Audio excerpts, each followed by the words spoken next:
Assalamualaikum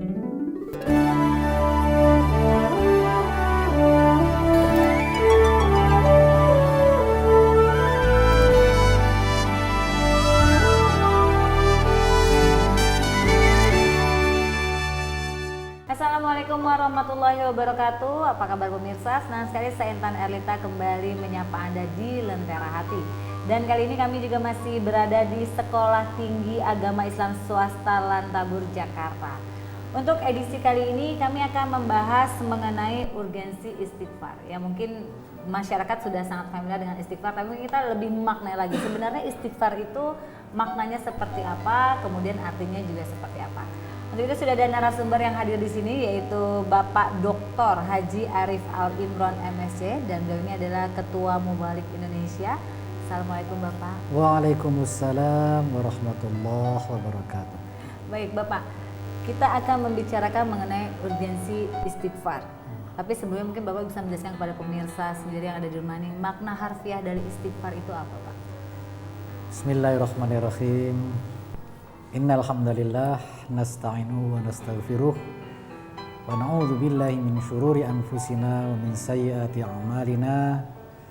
Man yahdihillahu fala mudhillalah wa man yudlilhu fala hadiyalah. Wassalatu wassalamu ala Rasulillah Muhammad ibn Abdillah wa ala alihi wa ashabihi al-mutamassikin bil kitab was sunnah.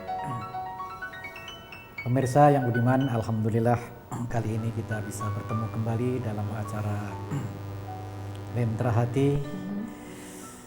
Mudah-mudahan acara ini membawa manfaat bagi kita semua, bisa meningkatkan keimanan kita, meningkatkan ketakwaan kita, meningkatkan semangat ibadah kita, bisa memperbaiki akhlak kita. Kali ini kita akan membahas tentang definisi istighfar, urgensi istighfar. Sebelumnya kita pahami dulu makna istighfar. Makna ini sudah lazim. Secara morfologis, secara etimologis, dari kata ghafara diberi imbuhan huruf hamzah, sin dan ta menjadi istighfara. Kalau ghafara mengampuni, istighfara meminta ampun. Secara terminologi bisa kita definisikan permintaan ampun dari makhluk kepada Al-Khaliq Allah Subhanahu wa taala atas dosa-dosa yang dilakukan oleh hamba itu sendiri. Dan kita sama-sama memaklumi bahwa manusia adalah makhluk yang tidak lepas dari dosa. Betul, tidak luput dari dosa. Karena manusia bukan malaikat. Betul. Tapi manusia juga tidak selalu berbuat dosa. Yang selalu berbuat dosa itu adalah iblis. Iblis. Manusia di antara dua makhluk tersebut. Nabi mengatakan, kullu bani adama khata'. Setiap anak Adam itu mengalami kesalahan. Wa khairu khata'in at-tawwabun. Sebaik-baik orang yang berbuat salah itu adalah orang yang bertaubat, mau meminta ampun kepada Allah. Tobat dan mau meminta Ampun kepada Allah. Dan ini sudah menjadi apa Mbak ya? Sudah menjadi karakter manusia. Dan Allah sendiri dalam hadis qudsi menyatakan, "Lau lam tudnibu la dhahaballahu bikum wa la jaa biqaumin yudnibuna fayastaghfirunahu faghfara lahum." Kata Allah dalam hadis qudsi, kalau kamu manusia tidak ada yang mau berbuat dosa, akan kami hapuskan, akan kami hilangkan. Kami akan mendatangkan kaum makhluk yang mau berbuat dosa lalu mau meminta ampun kepadaku, lalu aku akan mengampuni. Manusia pertama sebelum menginjakkan kakinya ke bumi sudah melakukan kesalahan, sudah melakukan dosa. Jadi manusia tidak akan terlepas dari dosa.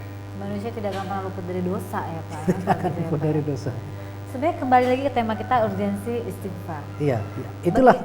Maka tadi saya katakan, karena manusia tidak luput dari dosa, maka perlu istighfar. Maka harus istighfar. Perlu perlu dan harus melakukan Harus istighfar. Pak, mungkin bagaimana untuk kita memaknai istighfar itu sendiri, Pak, agar tidak lepas dari maknanya itu sendiri yang tadi Bapak sudah katakan. Iya, istighfar ini bagian dari taubat Mbak ya, atas segala kesalahan-kesalahan yang pernah diperbuat. Dan dalam ajaran Islam, istighfar itu sangat sederhana sebenarnya. Tidak terlalu rumit, saya katakan. Tidak terlalu rumit. Ya, soal pertama meninggalkan perbuatan-perbuatan dosa. Jadi tidak hanya sekarang istighfar, besok mengamalkan lagi, mengulang lagi. Ya. Meninggalkan, menyesali, dan berjanji tidak akan mengulang lagi. Dengan cara itu, betapapun besarnya dosa kita, Allah akan mengampuninya. Wa may ya'mal su'an aw yadhlim nafsah thumma yastaghfirillah yajidillaha ghafurur rahimah. Siapa saja melakukan kejahatan yang merugikan orang lain, merugikan diri sendiri, ia insaf, ia sadar, ia meminta ampun kepada Allah, ia akan dapati Allah Maha Pengampun, Maha Penyayang. Di ayat yang lain kita tidak boleh berputus asa walaupun kita bergelimang dosa. Tidak boleh berputus asa dari rahmat Allah. Dalam surah Az-Zumar ayat 53 Allah menyatakan, "Qul ya ibadiyalladzina asrafu ala anfusihim la taqnatu min rahmatillah innallaha yaghfirudz dzunuba jami'a innahu huwal ghafurur rahim." Katakan Muhammad, firmanku kepada hamba-hambaku, wahai hamba-hambaku yang telah keterlaluan melakukan perbuatan dosa, janganlah kamu putus asa dari rahmat Allah. Sesungguhnya Allah akan mengampuni semua dosa-dosa. Sesungguhnya Allah Maha Pengampun, Maha Penyayang. Disertai ucapan penyesalan, bila perlu dengan cucuran air mata. Itulah yang akan merontokkan dosa-dosa kita. Ada cerita sedikit Mbak, boleh saya sampaikan? Boleh, silakan di bagian baru. Pada zaman Nabi Musa alaihissalam pernah terjadi kemarau panjang. Orang-orang datang ke rumah Nabi Musa, mendaulat Nabi Musa supaya melaksanakan sholat istisqa, sholat minta hujan. Ya sudah, kumpulkan orang-orang ke lapangan. Sampai di sana Nabi Musa sholat bersama jamaah sholat istisqa. Tapi cuaca semakin panas. Coba bayangkan, sholat istisqa, imamnya Nabi yang bisa langsung berbicara dengan Allah. Itu satu-satunya Nabi yang bisa komunikasi dengan Allah. Nabi Musa alaihissalam. Bingung Nabi Musa itu. Bingung. Ya Allah, apa salah saya ya Allah? Kami sudah meminta ampun, kami sudah meminta hujan ya Allah, kok cuaca makin panas. Wahai Musa, di tengah-tengah lapangan itu ada satu orang yang dosanya keterlaluan, itu yang menghalang-halangi turunnya hujan. Ini belum selesai Pak. Baik, tapi kita tahan dulu boleh ya Pak ya? Nanti Silakan, kita lanjutkan. Ya, nanti kita lanjutkan. Sepertinya cerita ini semakin menarik karena ada hubungan dengan tema kita kali ini mengenai urgensi dari istighfar itu sendiri. Nanti kita akan lanjutkan ya Pak ya. Bisa jangan kemana, tetap di Lentera Hati.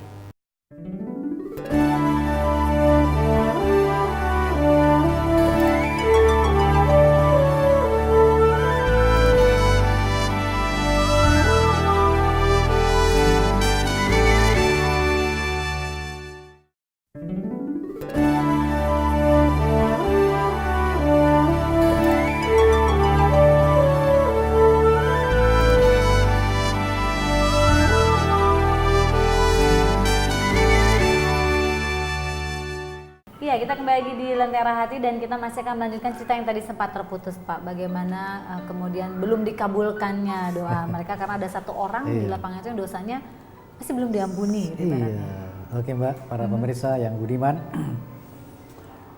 Kata Allah, di tengah-tengah lapangan itu ada satu orang yang dosanya sangat besar. Itu yang menghalang-halangi turunnya hujan. Akhirnya Nabi Musa alaihissalam menyampaikan kepada jamaah, saudara-saudara, kenapa hujan tidak turun? Ternyata di tengah-tengah kita ini ada satu orang yang dosanya keterlaluan, sangat besar. Itu yang menghalang-halangi turunnya hujan. Maka siapa yang merasa dosanya sangat besar, silakan keluar. Dilematis ini orang. Kalau saya tidak keluar dari tengah lapangan, hujan tidak turun. Kalau saya keluar masa taruh mana wajah saya ini? Akhirnya dia menyesal, menangis, istighfar, menyesali dosa-dosanya. Tahu-tahu datang mendung, turun hujan rintik-rintik. Nabi Musa makin bingung. Ya Allah, orang yang berbuat dosa belum keluar ya Allah. Kok sekarang sudah hujan ya Allah?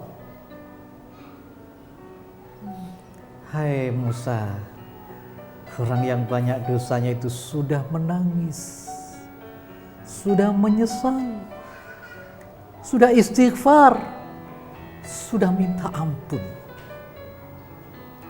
Ya Allah, tolong tunjukkan kepada saya mana orangnya ya Allah. Hai Musa, bagaimana aku akan memberitahukan kepadamu? Waktu dia banyak dosanya saja saya tidak memberitahukan kepadamu mana orangnya. Apalagi sekarang dia sudah taubat. Ini kebaikan Allah kepada kita. Dosa kita tidak berupa benjolan, tidak berupa warna, tidak berupa bau. Jadi asal menyesal, menangis. Betapapun besarnya dosa kita. Bahkan dalam hadis qudsi yang lain, wahai anak Adam, seandainya engkau datang kepadaku membawa dosa sepenuh langit dan bumi, aku akan memberikan pengampunan sepenuh langit dan bumi. Asal satu, ini ada syarat Pak ya. Asal satu, jangan dosa musyrik, menyekutukan Allah. Ini yang menghalang-halangi diampuninya dosa. Innallaha la yaghfiru ayyushraka bihi. Allah tidak mengampuni kalau Allah disekutukan. Wa yaghfiru ma duna dzalika liman yasha. Dan Allah mengampuni dosa selain syirik. Liman yasha, kepada orang yang dikehendaki. Siapa yang dikehendaki? Mereka yang selalu mengucapkan istighfar, mereka yang selalu minta ampun. Jadi istighfar yang diampuni oleh Allah adalah dari lisan, kelubuk hati, diimplementasikan dalam kehidupan. Berarti Bapak kalau gitu makna dari istighfar itu sangat dalam sekali ya Pak ya. Walaupun memang kesannya hanya simpel ya Pak kita mengucapkan istighfar, tapi sebenarnya makna dari itu sendiri kalau mendengarkan cerita Bapak tadi, saya sampai merinding nih Pak. Sebegitu dalamnya gitu. Tapi sekarang sepertinya kalau kita lihat dengan ditarik dengan zaman sekarang, sepertinya orang-orang sekarang mudah sekali menyebutkan istighfar. Tapi mungkin saya yakin mereka sedikit yang paham arti atau mengenai makna istighfar ini. Bagaimana nih Pak? Jadi hanya ucapan, tidak dalam kelakuan kan. Maka iman itu tidak cukup hanya sekedar pengakuan tanpa kelakuan. Tidak cukup hanya sekedar pernyataan tanpa kenyataan. Tidak cukup hanya dengan kata tanpa fakta. Bahkan di dalam Al-Quran ada fawailul lil musholin, neraka wel buat orang yang sholat. Buat orang yang sholat. Yang sholat. Kenapa? Alladzina hum an sholatihim sahun, orang yang lalai terhadap nilai-nilai sholat. Maka sholatnya hanya olahraga, olah rasa. Hajinya hanya tamasa. Puasanya hanya mogok makan. Tidak dihayati, tidak diterapkan dalam kehidupan. Kadang-kadang salam hanya buah bibir, istighfar hanya buah bibir, padahal salam itu punya arti yang sangat dalam. Istighfar punya makna yang sangat dalam. Kalau kita hayati, akan bisa merontokkan, mencuci bersih apa yang ada ya Pak ya. berarti adalah bagaimana kita mau memaknai, mau mengerti arti dari istighfar itu sendiri ya Pak ya. Jadi tidak sekedar hanya lisan, tapi ternyata kekuatan istighfar itu Penghayatan, pengamalan. penghayatan dan juga pengamalan ya Pak, dimana bisa mensucikan kembali diri kita, tadi Bapak katakan seperti itu ya Pak ya. Tapi pemirsa, memang selama ini kita suka mendengar bahwa orang mengucapkan istighfar hanya sebatas di ucapan di bibir saja. Tadi kita sudah bahas ya Pak ya. Tapi kalau kita balik lagi Pak dengan kondisi zaman kita sekarang yang nampaknya kok sepertinya jauh dari kata damai ya, dari kata damai untuk tanda kutip nih Pak. Apakah ini ada keterkaitannya dengan mungkin orang-orang sekarang sudah lupa untuk memaknai istighfar itu sendiri? Ya begitulah kenyataannya. Karena janji Allah, orang yang banyak istighfar akan memperoleh kedamaian. Rizkinya akan bertambah banyak, rumah tangganya akan damai, akhlaknya semakin baik. Karena dosa itu sendiri ya, kalau tidak dihapus dengan istighfar akan menimbulkan kekacauan dalam diri sendiri. Tidak akan bisa membentuk pribadi yang utuh. Istilah botol itu sebelum diisi diapakan dulu Pak? Sebelum diisi dicuci dulu kan? Dibersihkan. Dicuci dulu, baru diisi. Ini kan masih tertutup, dosanya masih banyak. Jadi istilah kalau botol itu ada kotoran masih tertutup, air bersih nggak bisa masuk, air kotor nggak bisa Tidak bisa keluar. Itu kalau tobatnya hanya main-main. Hanya sekedar Maka ada orang mengatakan ada haji tomat kan, berangkat tobat, pulangnya kumat. Jangan sampai seperti itu ya Pak ya. Bagaimana tidak hanya sekedar terlihat oleh kasat mata ya Pak ya, tapi bagaimana kita bisa memaknai dari setiap Padahal ibadah mohon ya. maaf, tujuan wudhu itu juga untuk mengerontokkan dosa-dosa yang dilakukan oleh mulut, oleh hidung, oleh tangan, oleh kaki. Rencana-rencana jahat kita usap itu. Maka perlu penghayatan. Jangan wudhu hanya cuci muka, dia hayati, setiap wudhu dia hayati. Baik. Dan mohon maaf, Iya. sholat itu sendiri juga ibarat mandi 5 kali, penuh penghayatan. Iya. Kalau tidak dimaknai, tidak dihayati, tidak diimplementasikan dalam kehidupannya seperti sekarang ini. Hanya tinggal gerakan ya Pak ya, tapi tidak ada maknanya. Baik Bapak, nanti kita akan lanjut kembali bincang-bincang kita. Dan pemirsa, ini semakin menarik sekali perbincangan kita kali ini. Ternyata kalau kita hanya melakukan sekedar hanya ucapan di bibir tapi tidak mengerti maknanya, semua itu terasa hanya bohongan belaka, hanya sia-sia. Nanti kita masih akan lanjutkan bincang-bincang kita. Ada jangan kemana-mana, tetap di Lentera Hati.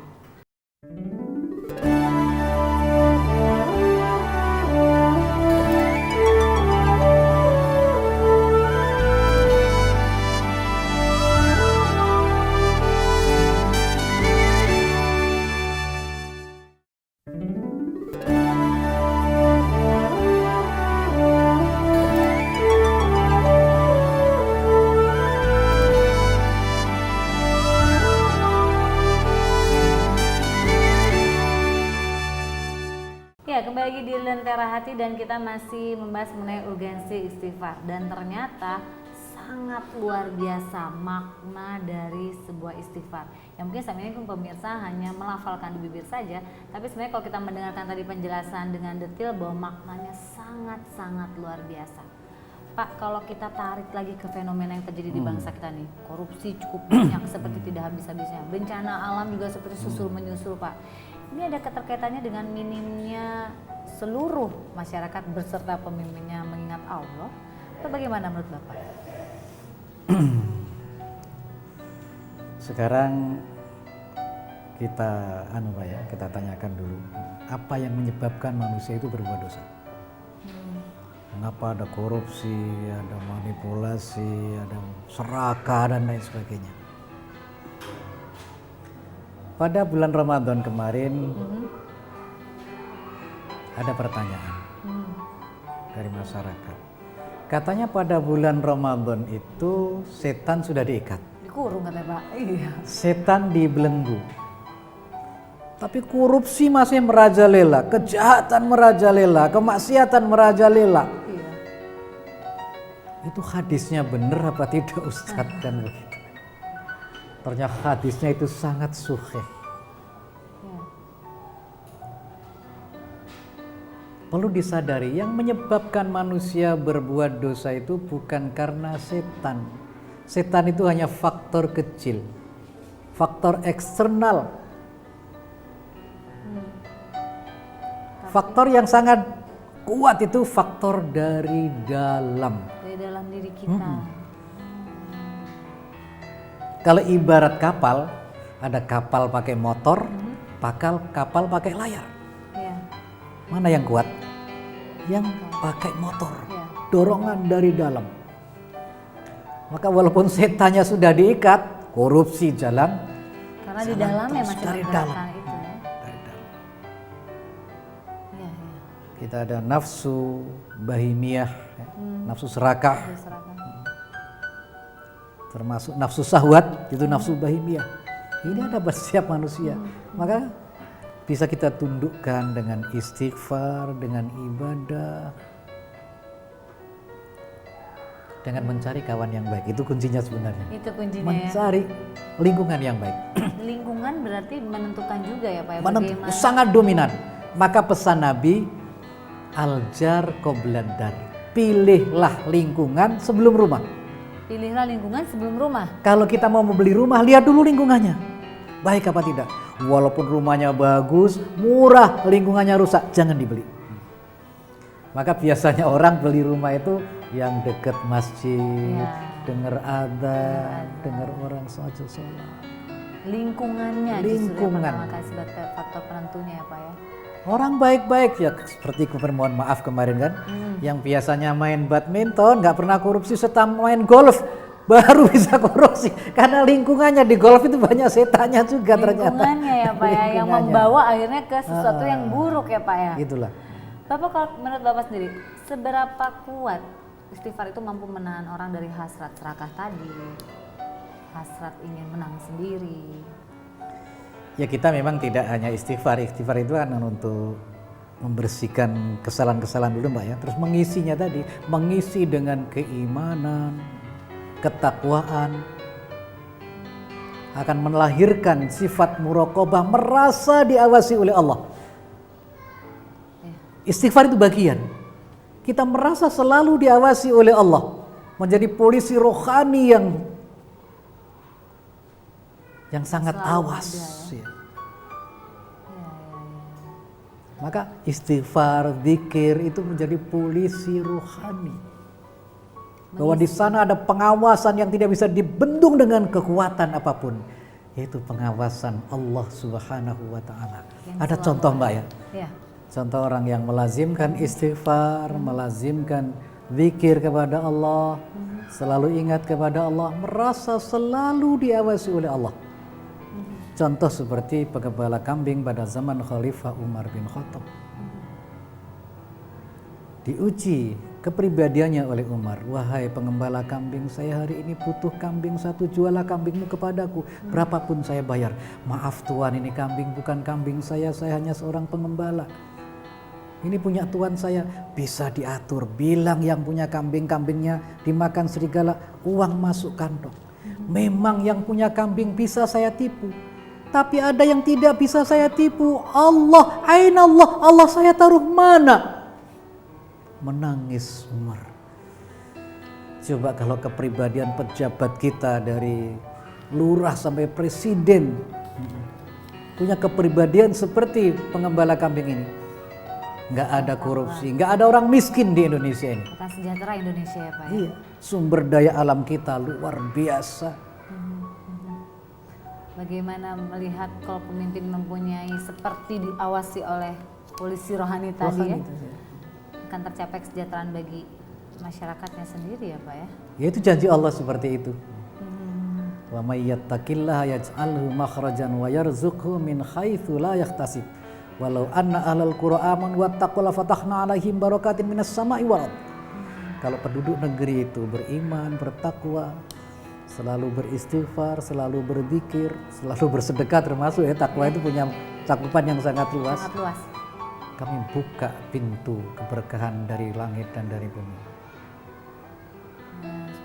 ternyata kalau kita memahami itu ya Pak ya, memaknai, kemudian kita memahami, kemudian juga melakukan, ternyata manfaatnya itu sangat luar biasa. Luar biasa. Bagi diri kita maupun juga bagi orang lain ya Pak ya. Bagi orang lain. Tapi Pak, kalau waktu saat-saat yang tepat ada nggak sih Pak untuk mengucapkan istighfar atau setiap saat? Nabi Muhammad tidak pernah berbuat dosa. Sehari semalam tidak kurang dari 70 kali. Bahkan sampai 100 kali. Waktunya bebas, netral. Kapan bebas. saja kita duduk-duduk mengucapkan Baik. Astagfirullah, Astagfirullah. Sederhana. Memang ada redaksi-redaksi yang panjang, boleh kita pelajari. Tapi minimal Astagfirullah. Selesai sholat, Astagfirullah. Pengucapannya boleh kapan saja setiap Kapan saat. saja setiap saat. Baik Bapak, terima kasih banyak. Menarik sekali perbincangan kita, tidak terasa terus sampai di penghujung acara. Sama-sama, hanya Kita itu ketemu yang lagi kami di lain sampaikan. kesempatan ya Pak ya. Insya Allah. Ya pemirsa, itulah dia Lentera Hati untuk episode kali ini mengenai urgensi istighfar. Dan ternyata pemirsa memang tidak hanya sekedar ucapan di bibir saja, tapi kita harus mampu memaknainya agar semuanya dapat bermanfaat tidak hanya untuk diri kita tapi juga bagi orang sekitar. Saya Intan Erlita pamit dan kita ketemu lagi di lain kesempatan. Sampai jumpa.